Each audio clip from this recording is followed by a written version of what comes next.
Good afternoon. I'm Mary Sue Hauser. I'm the director of the Placitas Community Library, and we'd like to welcome you. If you haven't been here since our reopening, you get to be in our new edition, and we're so excited to have this wonderful program. Dr. Doris Fields is here in the back. Wave, Doris. She's the president of our board of directors, and we're excited to have this event in our new Placitas History Room. So we hope you travel around the library today and see everything. And I'm here just to make sure that all the microphones are working and everything's going well. And I hate public speaking, so I'm going to hand this off as quickly as possible to Annie Frost.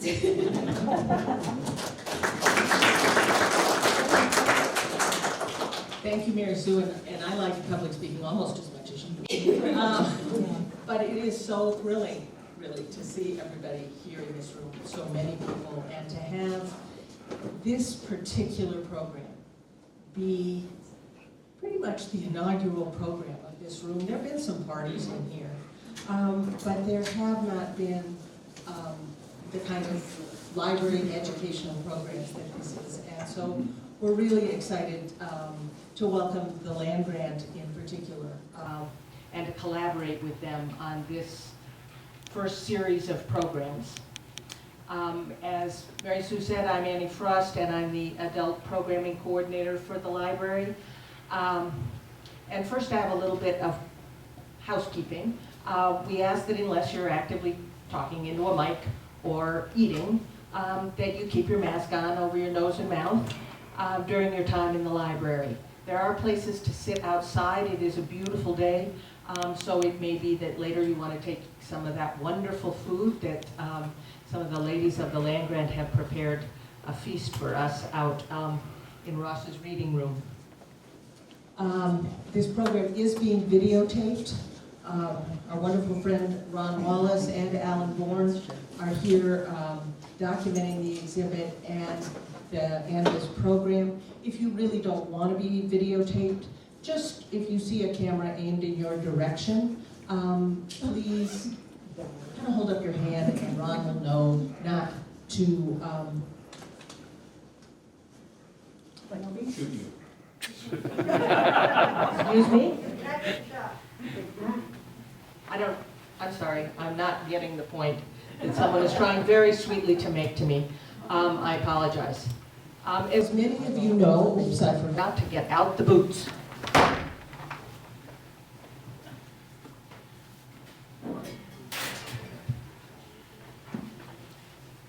This library, unlike most, is not supported by a municipality.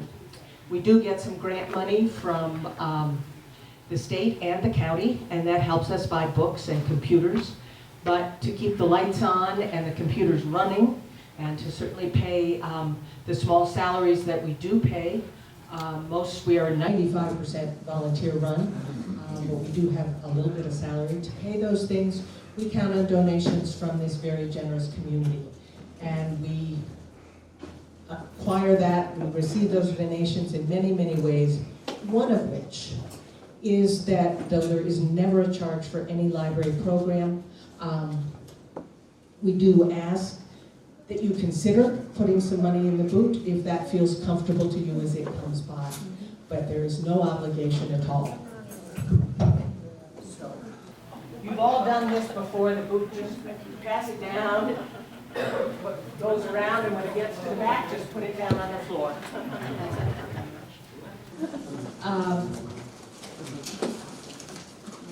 Another one of the fundraising things that goes on is this weekend, there's a holiday market at the winery, which is also in part a fundraiser for the library, as well as support for various artists and artisans in the community. So we encourage you to visit that if you haven't already. It's at the winery, which is a couple miles that way. And it's open until 5 today and 10 to 5 tomorrow. Now, the reason why we're all here today, this exhibit and this series of programs is possible because of many, many years of collaboration and dreaming on the part of many Placiteños and the heirs of the San Antonio de las Huertas land grant. Doris and I are personally extremely grateful to each of those who have made this project possible. most especially to Rebecca Correa Scartwood.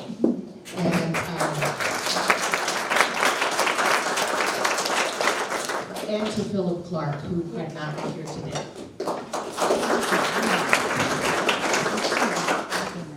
Our program will feature the tastes and memories of Placitas with Mrs. Ora Correa, who I am sure many of you know. And then on Saturday, February 5th at 2 p.m., also right here, the San Antonio de las Huertas Land Grant and the Placitas Library will host historian and scholar Dr. Jacobo Baca for a discussion of the history of land grants in New Mexico and the San Antonio de las Huertas Land Grant in particular. Today we're telling stories and enjoying flavors. Then we'll be talking about history and issues and complexities. Among his many activities, Dr. Baca is the research historian for the UNM Land Grant Studies Program and the New Mexico Land Grant Council. So please look in the signpost and in our newsletter for additional programs that may be planned in the next couple of months, and put February 5th on your calendar. And now Dr. Doris Fields will introduce our speaker for the day.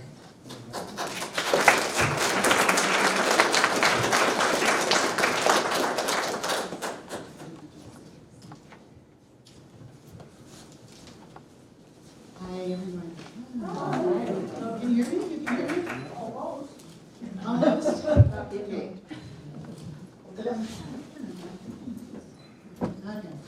First of all, I'd like to thank you for coming. Can you hear me well in that? No. Sure. No. Okay, is this better? Yes. Okay, I'll do my best. First of all, thank you for coming, and also welcome to our library. We are so delighted that you could be here. As Annie noted, the library is reinvigorating the College Meeting Room to be an education space for Placitas history. We didn't want that room to just be left over. That's where we used to do things. But it's an important room, and Placitas is an important place, and Placiteños are important people, and we want to have that history clear, known, and shared. We are in this room because this room can accommodate all of us. The other room, the College Meeting Room, is small, but the exhibit is there. Oh, thank you. Thank you, Mary Sue. That's why I'm here.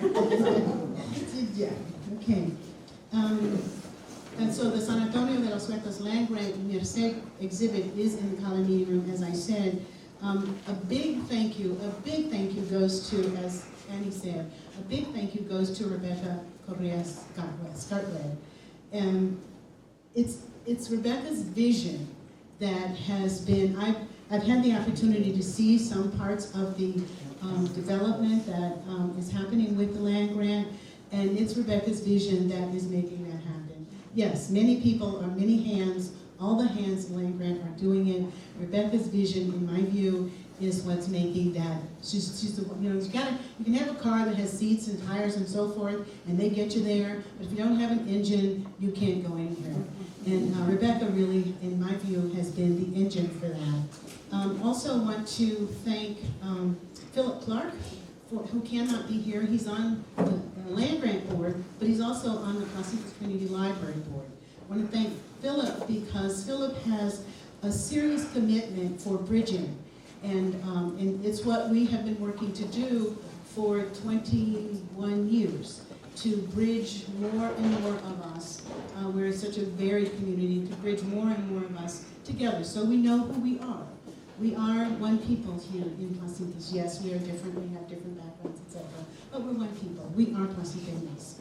So I also wanted to thank Michael Gonzalez. I'm embarrassing him a little bit, but Michael Gonzalez, who, when you get into the College Meeting Room, you'll see the family tree, one part of the family tree that's there, and Michael installed that beautifully, and he also helped to install the rest of the exhibit. So a big thank you to Michael as well. Also, as Annie mentioned, we want to thank Dr. Vaca, provided us with some more updated maps. Again, urge everyone to go through the foyer there to the column meeting room. And I did say that we are very diverse. We are. We're everything, we're everyone. We're Black, we're Hispano, we're Native, we're indigenous in this land, we're white from many cultures around the world. We're Christian, we're Catholic, we're Presbyterian, we're Muslim, we're Jewish, we're agnostic, we're atheist. We're tall, we're short, we're fat, we're skinny. We have various abilities and disabilities. In each of us, we have strengths and we have challenges. In each of us. One quality that I have noted about Placideños is that although we are not perfect, we work to put forth our strengths, our best qualities. This, my neighbors, is only one of the things I must say about Mrs. Ora Correa. She has demonstrated the power of a strong woman. She moved away from Placitas for a while, practicing as a nurse and raising her family. From my perspective, it's clear that I want to call her, in my culture, I could never call her, I can't. I have to call her either Mrs. Correa or Miss Ora. I have to do that, it's just my culture. So she grew up enveloped in love. And what they say about children who are loved, is that they know how to love and they know what love feels like, so they know how to give it, they know how to share it. And that's what she has done. She's raised a lovely, smart, courteous, and caring family. And I'll just add that, she was really smart. She named one of her daughters Doris.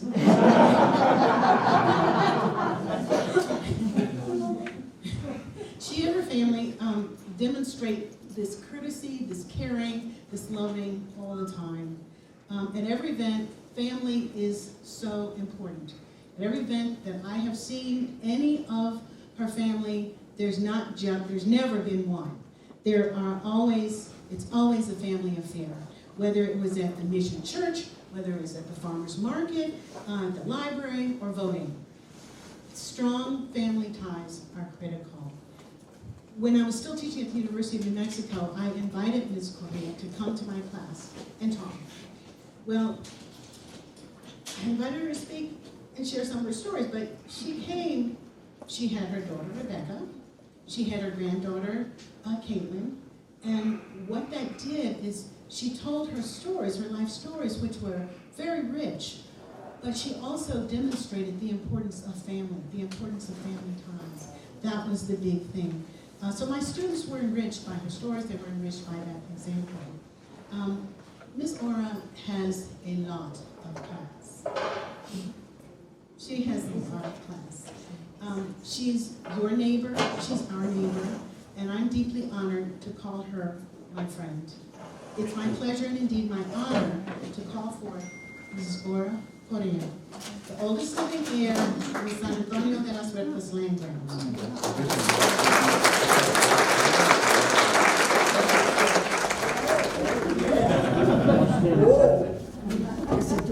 Is it too loud? Because I'm a loud person. I speak loud. I would need a microphone. But anyway, thank you very much for all that wonderful talk that Doris just gave. It's very, I don't know that I can live up to it. I don't know that my family can live up to it. But we're trying, right? I might not make too much sense. I had a stroke in July, and I'm recovering from it, and sometimes I do go a little off, so excuse me for that. But I would just want to say good afternoon to all of you. Buenas tardes a todos. Glad that you could come. I hope that you will enjoy the talk. I'm not sure how I landed the privilege of doing this talk. But now that they gave all this thing to Philip Clark and Rebecca Scarlett, I have an idea. And then I was overwhelmed and surprised to know that I'm the oldest living heir of the grant. Oh my gosh. You know, not long ago, by the way, somebody's with their anyone here that's older than me, please raise up your hand. Well, a few months ago, no, several years ago, I spoke to, what was her, Mary Gourdelet, and she told me she was going to be 100. I thought, oh, wow. And then later on, I spoke to Grace Trujillo, and she was in her 90s. She's passed a few years ago. Beatrice passed a few years ago, a couple of years ago. She was almost 95 or 96. And then Pete Gourdelet, they were all older than me, so I was happy. And then Pete, which was 1 year older than me, passed away a few months ago. Wow, that leaves me the oldest? Wow. Well, several years ago, before the pandemic, I was in the doctor's office, and they had magazines in the doctor's office. Now you don't see anything. You don't see anything. If you happen to go to a doctor and you sit in a waiting room, you just sit because there's nothing to read. But I was flipping through a magazine, and there was this ladies instructing us how to make tamales. But before then, I went to the picture of they were making the tamales. They were spreading the dough, they put the red chili, and did all this, and then they tied them on both ends, which we don't do. New Mexicans don't tie their tamales on both ends, you just fold it, or tie them in the middle. And so then they steamed it. When they served it on the plate, they put a little bitty tamale in the middle. And then they put even a red chili around it with a little something green on top. I thought, wow. Wow. And so in the same magazine, I flipped that cover, and there was a beautiful house with one oyster, the chili hanging on the patio wall, and then there was a couple of pumpkins on the side, and I thought, wow, we're high end. In the 30s, we had ristras that covered the whole south wall of the house and the shed. And if it was a good year, we hung them everywhere. We had ristras. They were 6 feet long, and then turned around in like a big U and tied on top and hung up on the protruding vigas of the house. And then maybe at that time they would bring in a wagon full of pumpkins and melons and whatever. It was harvest time. And put it by they call it patio. How many remember a patio? Now it's patio. So patios now have walls around them. We didn't. It was just a big old slab of dirt. It was pounded down and watered and swept every morning. That was a patio. And by that, the ristras were hanging on the wall. The wagon, imagine, what a beautiful picture. A wagon full of pumpkins on the side, piles of beans to be taken off the hospice and habas. Wow, what a picture. I thought, we're high-end, man. And we do everything gourmet, because this same magazine had a picture there of gourmet cuisine. Wow. And remember the tamale making? Our tamale making started several weeks, maybe days, several days before the tamale making. First you soak the corn in some kind of lime solution to soften it. Then you ground it either on a metate, which is a stone ground, or on a grinder, hand grinder. And then after that was all done, the ristras you pull the chili out of the ristras, you raspar, you scrape, you open them up, took the little stem out, scrape the middle, take the little heart, you save that for gourmet cooking later. All the seeds will be served for planting for the next year. That was our tamale making. Finally, tamale day came. It was a production of great, it was a great production. It was all the aunts and grandmas and whoever they could get, we run it on the table. Somebody made the dough, somebody put the dough on the husk, somebody put the chili on the dough, Somebody folded them and somebody steamed them. Wow, there was not 1 dozen, 15, 20 dozen. That was a major proportion, right? And then they steam them, and at the end of the day, when the work was done and everything was cleaned up, we were eating a feast, not one tamale with a little chili around it. We sat and we gorged on these tamales. Just smell them.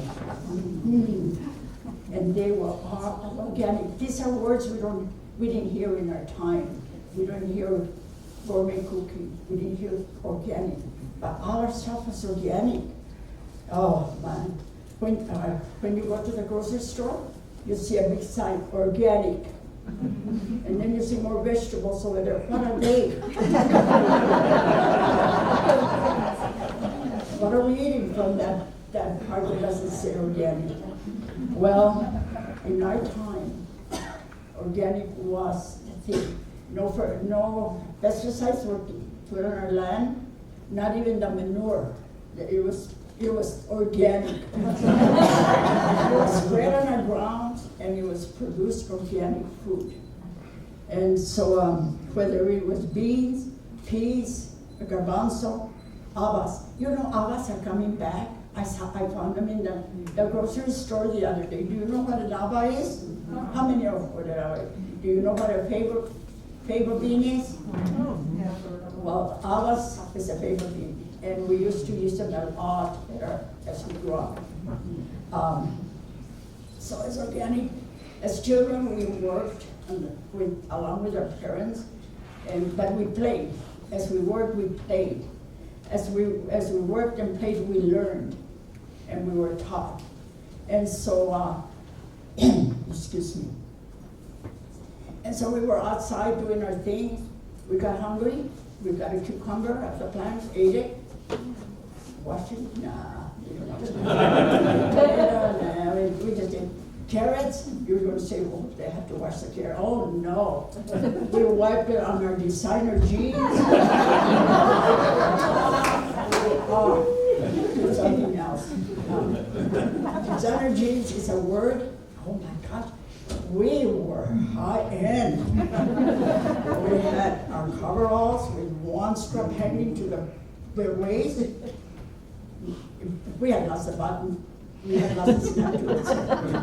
Our jeans had holes in the front, in the back. The holes had holes. We were high-end. Then, what about recycling? Wow. In our day, we don't hear, in our time, we didn't hear recycle. We didn't have nothing to recycle. Remember a few years ago, when it became fashionable to carry a water bottle and everywhere you went? We never carried water bottles. I don't know when that started, but all of a sudden, everybody had a water bottle somewhere. We drank from the spring, from the acequia, from the ojo. We just laid on our stomachs and sucked that stuff out. Cold, sweet, pure, and we drank our water. We did not recycle. We didn't have bottles to recycle. We drank from the same gourd if we were in the house, or the same tin can. Yeah. But we shared everything.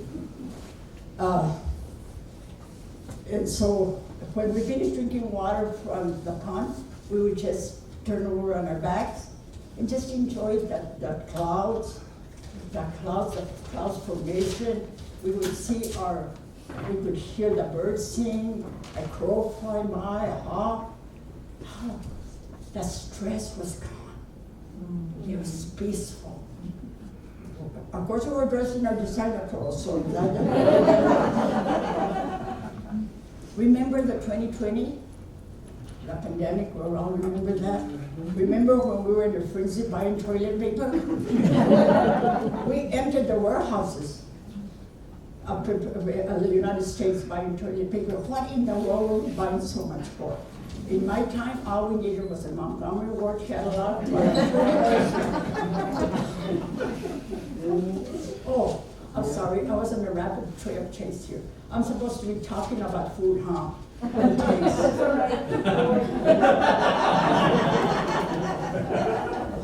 the harvest was a busy time. Our parents, we often complained, oh, we have to bring in wood, we have to step on this beans to take the husk off or throw them in the air so the debris would be blown away. And they'd say, we're going to tell you a story. Once there was a colony of ants and a grasshopper. How many know the story of the grass? And if you belong to Placita, you know the story. And actually it's biblical. You can find it there. But anyway, it says there was this ants and the grasshopper all day would make his noise playing his violin. And they said, ants, why do you work so hard? Just take a rest, enjoy life. And they'd sit there and he'd sit playing his violin and the little ants would carry the food back to their hole all summer long. Then the winter came and the snow came and the grasshopper couldn't find nothing to eat. And he cried, Auntie, ants, let me in, we're freezing, we have no food, I'm hungry. And they said, go play your violin. And anyway, the story ended that eventually they let the grasshopper in and they fed him. Well, in our time in Las Huertas, we never stressed out about anything. Christmas was coming up, the fall had just run, we had put all our food away for the winter, the wood had been piled up to heat our houses, and now it's coming to Christmas. There was no stress. We didn't buy gifts. We didn't buy wrapping paper. We didn't buy stencil. We didn't have malls to fill. We didn't have credit cards. We didn't even have a bank account. We didn't have money to put in the bank account. So, but our excitement started building up to the 24th, the 25th of December.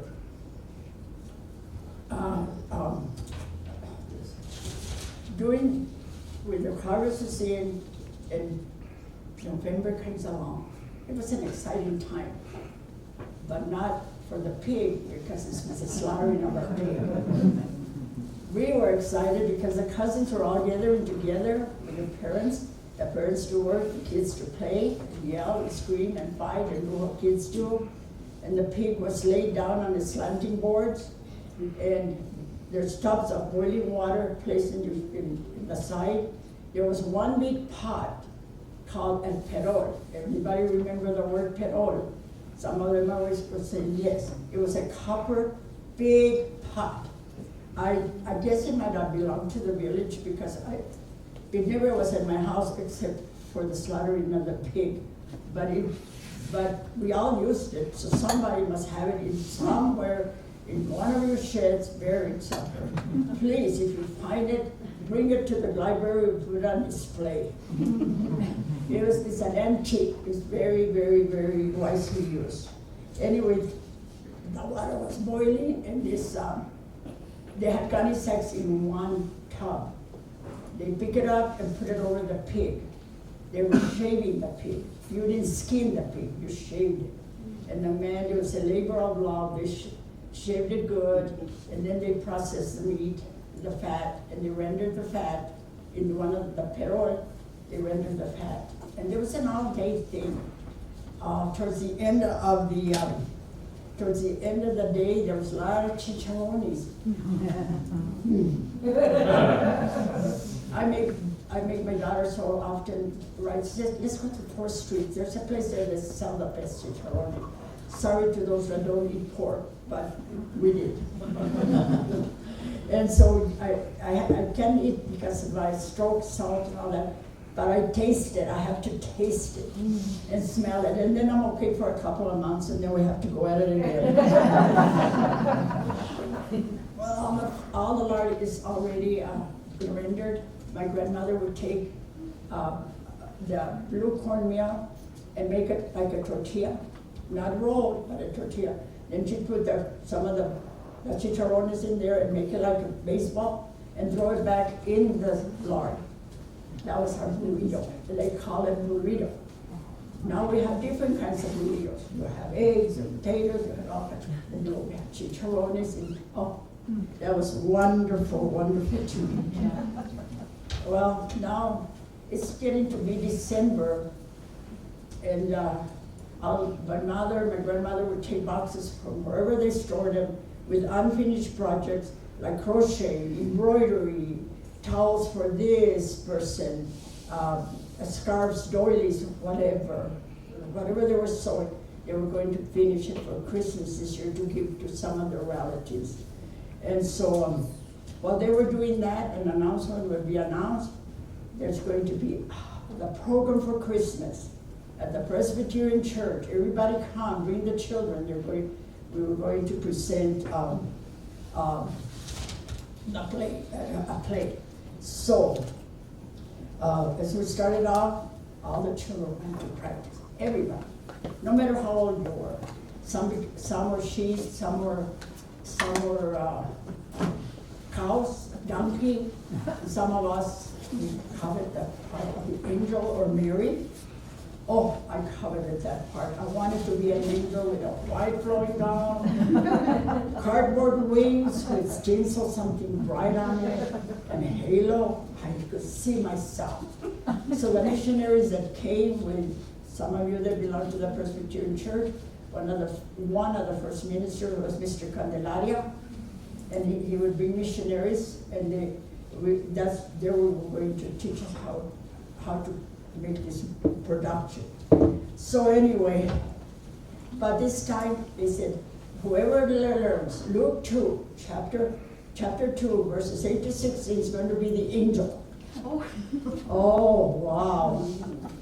So here I practiced when I said how to eat, I practiced when I went to the bathroom, I practiced wherever I was going to win the part of the angel.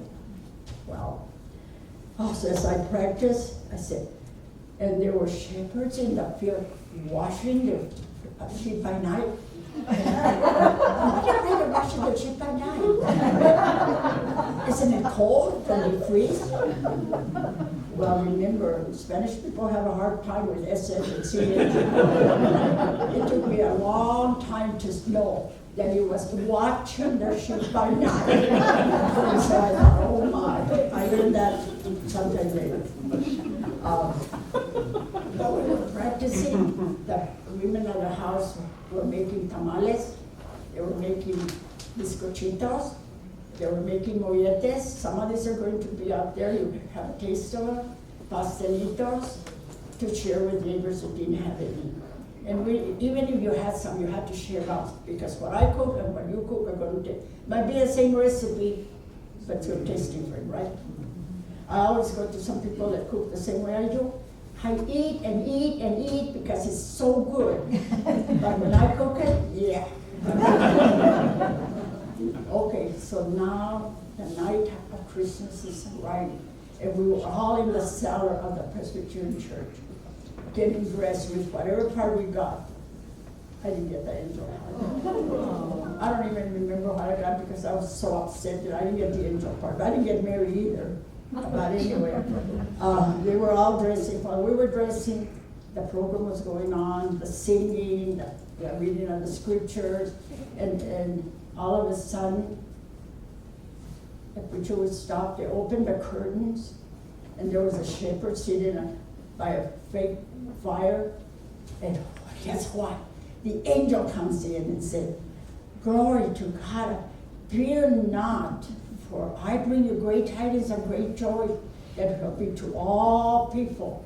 For unto you in the city of David is born a Savior, who is Christ the Lord." Wow. Wow. I didn't get the part that we I got to say it tonight. I got to say it tonight.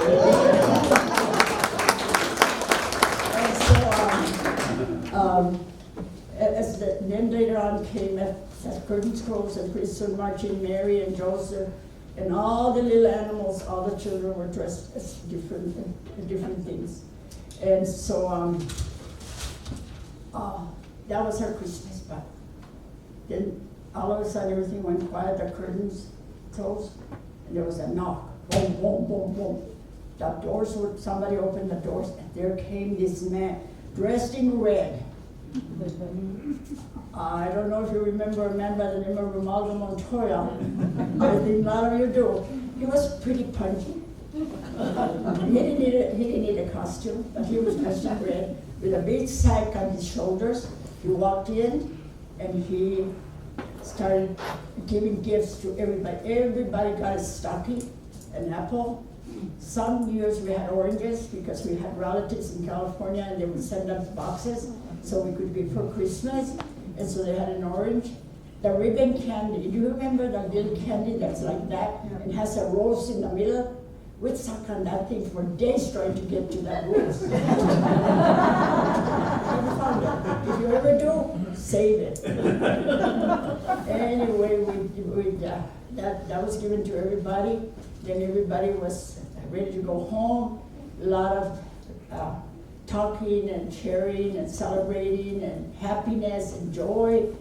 And then some people would invite other people to go to their houses for buñuelos, hot cocoa, or maybe a bowl of pozole, and some people just would go home.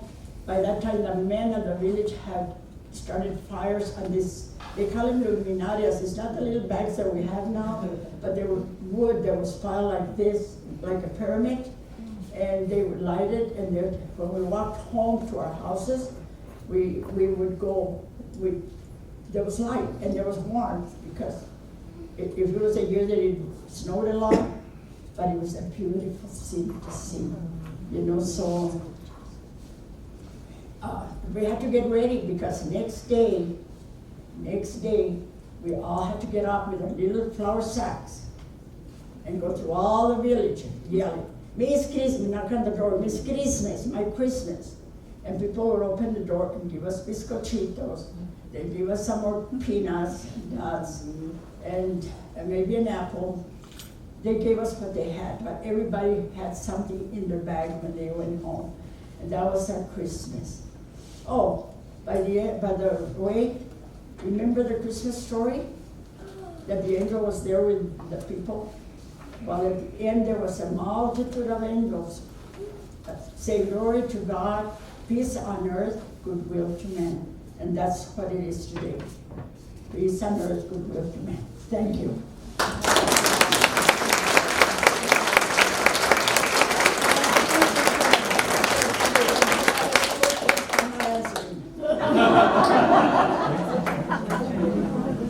Thank you, Ms. Cora.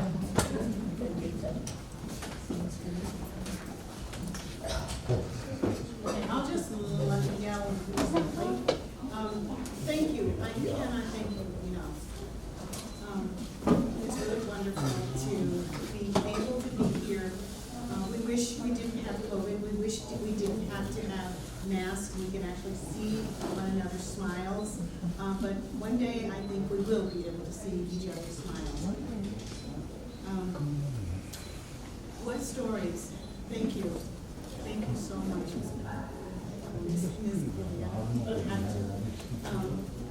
And if you will please enjoy, there is a lot of very good food.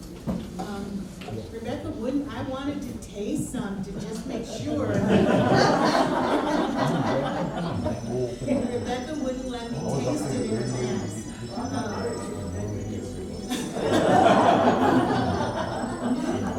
But I'm sure it's very good. It looks very good, and there's plenty of it. There are pastelitas, and there's apricot, prunes, and apple, and there is chitos. What else is there? Molletes, sweet bread, pan dulces, or molletes.